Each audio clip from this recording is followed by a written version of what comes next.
Assalomu alaykum savoqdoshlar. Bugungi yangi darsimizga xush keldinglar. Bugungi turkcha grammatika darsimizning temasi ismlarning ko'plik qo'shimchalari. Ya'ni turkcha cho'l ekleri. Endi bu ismlarning ko'plik qo'shimchalari deganimiz nima degan vaqtimizda odatda biz ko'plik ismlarni ifodalashda oldi bilan shu ismlarning birlik ismlarning oxiriga mas holdagi shu ismlarning ko'plik qo'shimchalarini qo'yish orqali shu ismlarning ko'plik shakllarini yasab chiqamiz. Shu ismlarning ko'plik shakllarini yasab chiqamiz. Endi biz Uyg'ur bo'lganligimiz uchun odatda ma'lum bir ismni ko'plikka aylantirish to'g'ri kelgan vaqtida biz mayli grammatika qoidalarini bilayli yoki bilmayli biz avtomatiklam holda u ismlarni to'g'ri bo'lgan bir shaklda ko'pliklarini yasab chiqa olamiz. Masalan, maktab desini deyalamiz, maktablar deb ko'plikka aylantira olamiz. Shundami? Bu yerda lar qo'shimchasi qo'shgan bo'ldik. Bozor desichi, bozorlar deyish orqali shuningga masaldagi ko'plik qo'shimchasini qo'shib shu ismning biz ko'plik shaklini yasay olamiz.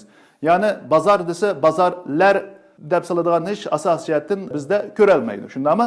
Maktab desa maktablar demasdan maktablar deb qoladigan xatolik bu asosiyatdan ko'ralmaydi. Endi Türkçe'ye kelsak, Türk tili xuddi Uyg'ur tiliga o'xshash, Türk tillar sistemasidagi bir til bo'lganligi uchun buning ko'plik qo'shimchalari bizningki bilan o'xshash. Ya'ni lar qo'shimchalari qo'shish orqali ismlarning oxirisiga shu ismning biz odatda ko'plik qo'shimchalarini yasab chiqamiz. Endi bu yerda bizningki diqqat qilishga tegishli bir nuqta qaysi degan vaqtimizda qandaq vaqtda lar qo'shimiz shu ismlarning keyiniga qandaq vaqtda lar qo'shimiz degan bir savolga duch kelamiz. Shu yerga kelgan vaqtimizda biz grammatikaga qaytib kelamiz. Grammatikada hammamiz bilganimizdek nima degan edik? Turkcha harflardimi xuddi Uyg'urchaga o'xshash. Uyg'urchaga o'xshash 8 tane so'ziq tovush harflari bor degan edik. Shundami? 8 tane so'ziq tovush harflari bor degan edik. Va bu harflarni o'z ichidan ikki guruhga ayirib olgan edik. Qalin ulli, ince ulli. Nima degan gapdi bu? Qalin so'ziq tovushlar va inchga so'ziq tovushlar deb. Va har birisida qanda 4 ta so'ziq tovush bor edi. Ya'ni qalin ullining tarkibida a, i, o, u, inci ullining tarkibida a, i, ö, ü.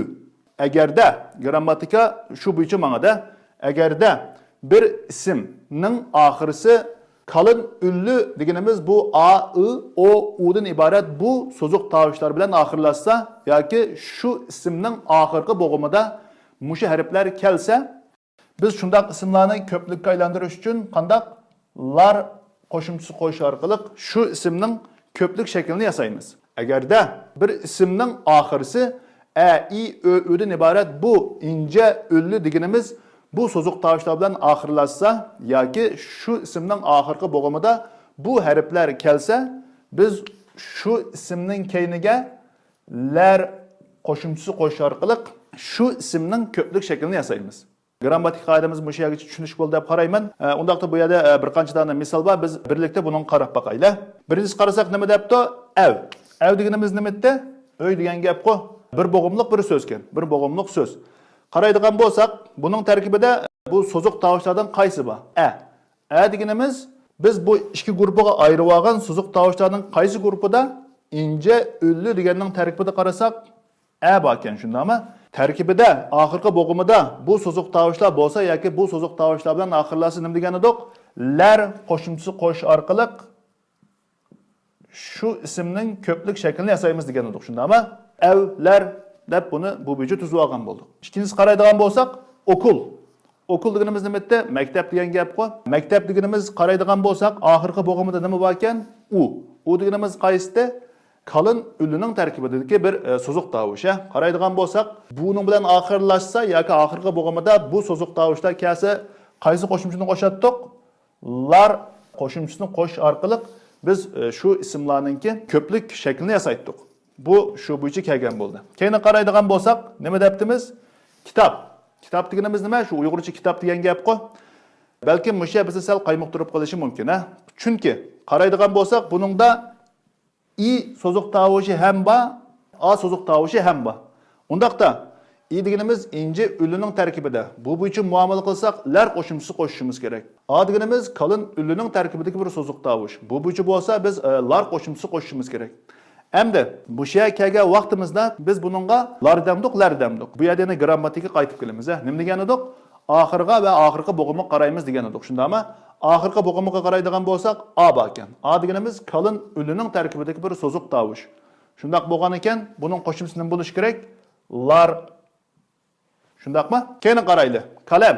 Qalam deganimiz nima? Shu qo'limdagi qalamg'u. Bumi ikki bo'g'imliq bir so'z ekan. Qaraydigan bo'lsak, bu so'ziq tovush jihatdan shu ustidagininki ta'tirisi ekan, bu ta'tirisi. Qaraydigan bo'lsak, oldi bilan a kelibdi, keyindan a kelibdi. A deganimiz qalin ulining tarkibida, a deganimiz-chu ince ulining tarkibida. Biz bunga nima deymiz? Yana ham grammatik qoidamiz bo'yicha biz oxiri qaraymiz, ha.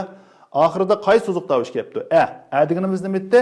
İnce üllünün tərkibida. İnce üllü bilan oxirlashgan, oxirida shunday qarib bo'lgan ismlarga qaysi qo'shimchani qo'shatdik?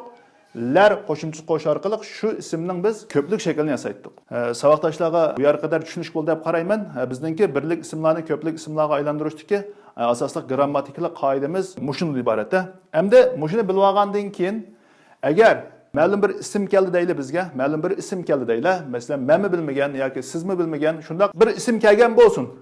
Belki bu isim qanday deganda A, B deb shunday boshlanib 100 harf bilan, yani 100 harf bilan oxirlashib, oxirisi qanday A bilan oxirlashgan bo'lsin. Mushuni sen ko'plikka aylandag'in deb qolsa bizga qanday qilamiz? Bizningki grammatikalik qoidamiz bo'yicha bizningki boshdagi harflar bilan qanday bizningki aloqamiz yo'q, ha? Ular bilan biz deyishmaymiz. Bizning masalamiz faqat oxiri qaraymiz.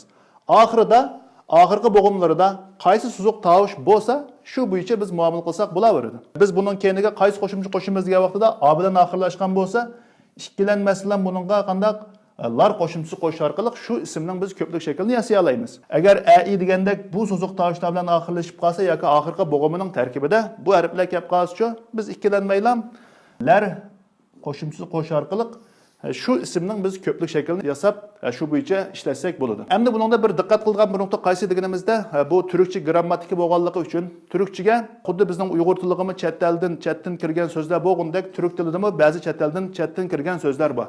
Shundaq bir qism so'zlar kelgan vaqtida bu grammatikalik qoidalar u yerda ishlamaydigan ahvollari bor, ammo bu so'zlar intayin az. Shundaq so'zlardan bir qanchani biz yodlab olib shu bo'yicha muomala qilsak bo'ladi, lekin asosli grammatikalik shaklimiz mushu bo'yicha. Saboqdoshlarning darslarini yaxshi o'zlashtirib, yaxshi takror qilib kelishiga tilakdoshman. Kelaqatimliq darsimizni ko'rishgacha hammanglar omon bo'linglar. Allohga omonat.